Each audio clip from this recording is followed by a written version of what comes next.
नमस्कार, मनी 9 की खास पेशकश में आपका बहुत बहुत स्वागत है। मैं हूं संदीप ग्रोवर और फोकस में है एनवीडिया का शेयर। अमूमन हम भारतीय मार्केट में जो स्टॉक लिस्टेड हैं उनकी बात करते हैं, लेकिन एनवीडिया के शेयर में कल यूएस के मार्केट्स में ज़बरदस्त एक्शन देखने को मिला है। क्या एक्शन हुआ है, क्या वजह रही है उसके बारे में जानते हैं और उसका इंडियन पर्सपेक्टिव में क्या मायने हैं उसके, ये भी आपको बताने की कोशिश करते हैं। सबसे पहले देखिए कि दुनिया की जो सबसे मूल्यवान या सबसे बड़ी सेमीकंडक्टर चिप बनाने वाली कंपनी है एनवीडिया, उसके शेयर में कल यूएस के मार्केट में 9.5% की गिरावट के साथ क्लोजिंग होती हुई दिखी है। बड़ी गिरावट कल हमने इस स्टॉक में बनती हुई दिखी है और इसी से पूरा जो टेक शेयर है या तो फिर जो सेमीकंडक्टर स्टॉक्स हैं उनमें भी बड़ी गिरावट देखने को मिली है। 5 दिन से आप देखेंगे इस शेयर में करीब 14% के आसपास की कमजोरी देखने को मिल चुकी है और इनफैक्ट इसी की वजह से आप देखिए नैस्डैक में भी कल 3% से ज़्यादा की कमजोरी के साथ क्लोजिंग देखने को मिली है। लेकिन कल की गिरावट के बावजूद अगर आप देखेंगे इसका, अगर आप चार्ट देखेंगे इस साल का 2024 का चार्ट देखेंगे तो 2 गुना से ज़्यादा स्टॉक ऑलरेडी हो चुका है। 124% का रिटर्न कल की गिरावट के बावजूद भी आपको इस स्टॉक में नजर आएगा, जो कि 9.5% के आसपास की हमने देखी भी थी। कल की गिरावट में अगर आप देखेंगे जो सबसे हाईलाइटिंग बात है, 9.5% की गिरावट हुई, लेकिन 280 अरब डॉलर के आसपास की जो मार्केट कैप है उसमें कमी देखने को मिली है एनवीडिया की। ये एक हाईलाइटिंग पॉइंट है जो कि दुनिया भर में चर्चा का विषय बना हुआ है, क्योंकि एक दिन में अगर आप देखेंगे किसी भी कंपनी की मार्केट कैप में जो गिरावट होती है उसका रिकॉर्ड सेट कर दिया है कल एनवीडिया ने, क्योंकि 280 अरब डॉलर का जो मायने हैं वो मैं आपको लास्ट में बताऊंगा। लेकिन एक दिन में इतनी बड़ी गिरावट, वो भी एक ही कंपनी की मार्केट कैप में, उसका रिकॉर्ड कल एनवीडिया ने सेट कर दिया, जिस वजह से ये स्टॉक दुनिया भर में अगर आप देखेंगे तो चर्चा का विषय बना हुआ है, जिस वजह से हमने भी ये स्टॉक आपके सामने लाने की कोशिश करी है। अब समझते हैं कि आखिरकार इतनी बड़ी गिरावट क्यों हुई है कि इतना ज़्यादा market cap wipe out Nvidia के शेयर में होता हुआ देखा है। देखिए यूएस डिपार्टमेंट ऑफ जस्टिस, जिसे हम डीओजी के नाम से भी जानते हैं, भारतीय संदर्भ में देखें तो जिसे हम सीसीआई कहते हैं, जो कि कंपटीशन कमीशन ऑफ इंडिया है, उस तरह से आप समझ लीजिए, उन्होंने इस कंपनी के खिलाफ जो जांच का दायरा है उसे बढ़ा दिया है और एनवीडिया समेत जो कई कंपनियां हैं उनको अब समन भी किया गया है डीओजी की ओर से एंटी ट्रस्ट नियमों के उल्लंघन के जो सबूत जुटाने के लिए। दरअसल अब ये जो मामला है वो डीओजी की ओर से किया गया है। इससे पहले अगर आप देखेंगे डीओजी ने कंपनियों को क्वेश्चनर्स भेजे थे, प्रश्नावली भेजी थी, लेकिन अब अगर आप देखेंगे कुछ लीगल कार्रवाई जो है वो अब डीओजी की ओर से इनिशिएट की गई, जिसमें इस कंपनी से भी जानकारी जुटाने के लिए डीओजी ने इनको कानूनी नोटिस भेजा है, जिसके बाद हम देख रहे हैं कि शेयर में गिरावट बढ़ती हुई दिखी है। और इसके मायने आप इस तरह से समझ लीजिए, ये जो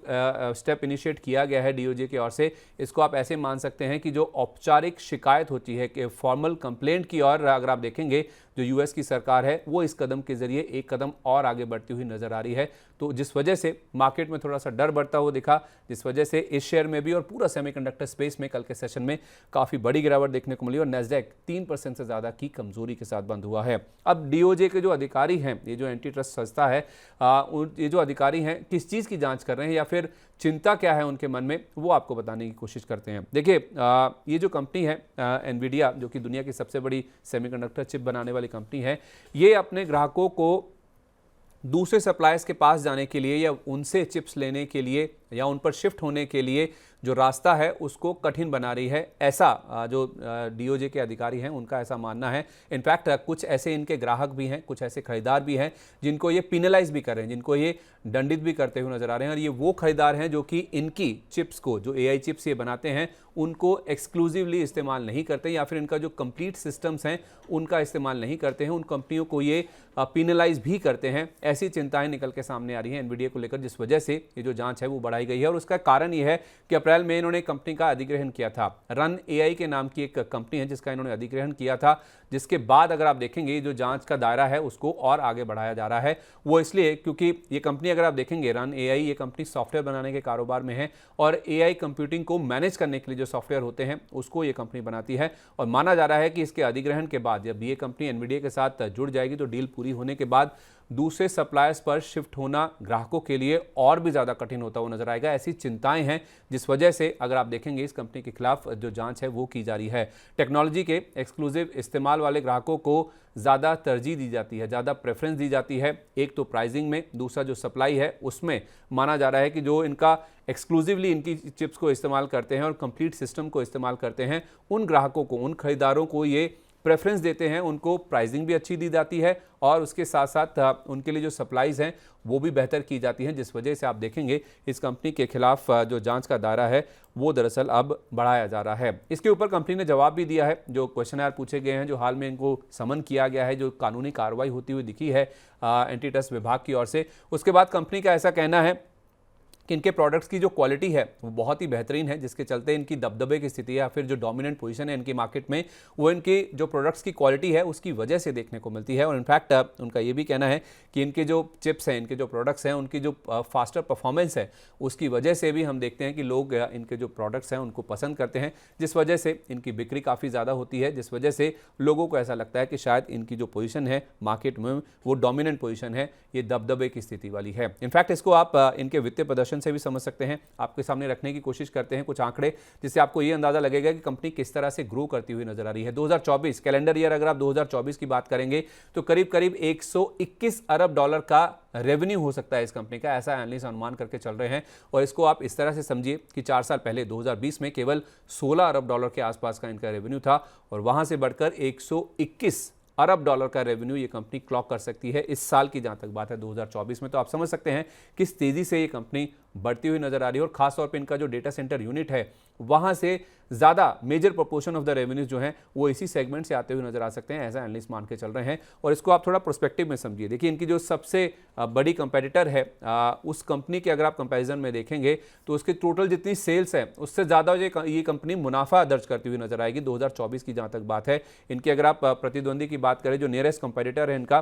उसका नाम है एडवांस्ड माइक्रो डिवाइसेस, और उस कंपनी की जितनी 2024 में पूरी बिक्री होगी उससे ज़्यादा तो एनवीडिया का मुनाफा होता हुआ नजर आएगा, ऐसा एनालिस्ट मान के चल रहे हैं। तो इससे आप समझ सकते हैं कि कितनी डोमिनेंट पोजीशन है एनवीडिया की फाइनेंशियल सेल्स के मामले में भी, और अगर आप फाइनेंशियल परफॉर्मेंस के मामले से भी देखेंगे तो आपको समझ आएगा कि अपने प्रतिद्वंदी से कितनी बड़ी कंपनी है। और एक दिन का जो मार्केट कैप वाइप आउट हुआ है 280 अरब डॉलर का, उसको अब आप जरा इंडियन पर्सपेक्टिव में या इंडियन करेंसी में भी समझने की कोशिश कीजिए। उसको आप इस तरह से समझ सकते हैं, ये जो 279 या 280 बिलियन डॉलर का जो मार्केट कैप वाइप आउट हुआ या एक दिन में इनके मार्केट कैप में इतनी कमी हुई है, उसको अगर आप इंडियन करेंसी में कैलकुलेट करने की कोशिश करेंगे तो वो बैठता है 23.5 लाख करोड़ रुपए। 23.5 लाख करोड़ रुपए का मतलब ये हुआ कि रिलायंस का जो मार्केट कैप है, जो कि इंडिया की सबसे मूल्यवान कंपनी, सबसे ज़्यादा वैल्यूएबल कंपनी है, इंडिया की सबसे बड़ी कंपनी है, उस कंपनी के मार्केट कैप से ज़्यादा तो एक दिन में इस कंपनी का मार्केट कैप साफ हो गया या फिर कम हो गया। तो आप अंदाज़ा लगा सकते हैं कि कल की जो गिरावट हुई है एनवीडिया के शेयर में,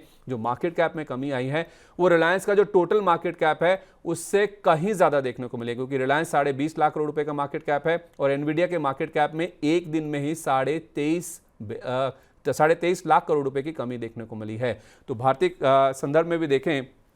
तो हमारी जो सबसे बड़ी कंपनी है उसका जितना टोटल मार्केट कैप है उससे ज़्यादा गिरावट तो एनवीडिया के मार्केट कैप में एक ही दिन में देखने को मिली है, जिस वजह से एनवीडिया का शेयर चर्चा में है। कल 9.5% के आसपास की गिरावट देखने को मिली थी और इसी वजह से हमने सोचा कि आपके सामने इसको हाईलाइट करने की कोशिश करें, ये जो गिरावट है उसके क्या मायने हैं और इंडियन पर्सपेक्टिव से अगर आप एनवीडिया की गिरावट को देखें तो आपको कितनी बड़ी नज़र आनी चाहिए और आपको इसे कैसे समझना चाहिए। तो इसी तरह के स्टॉक्स पर मनी 9 का फोकस और कवरेज लगातार जारी है। ऐसे कुछ और वीडियोस को देखने के लिए मनी 9 के साथ आप लगातार बने रहिए। नमस्कार।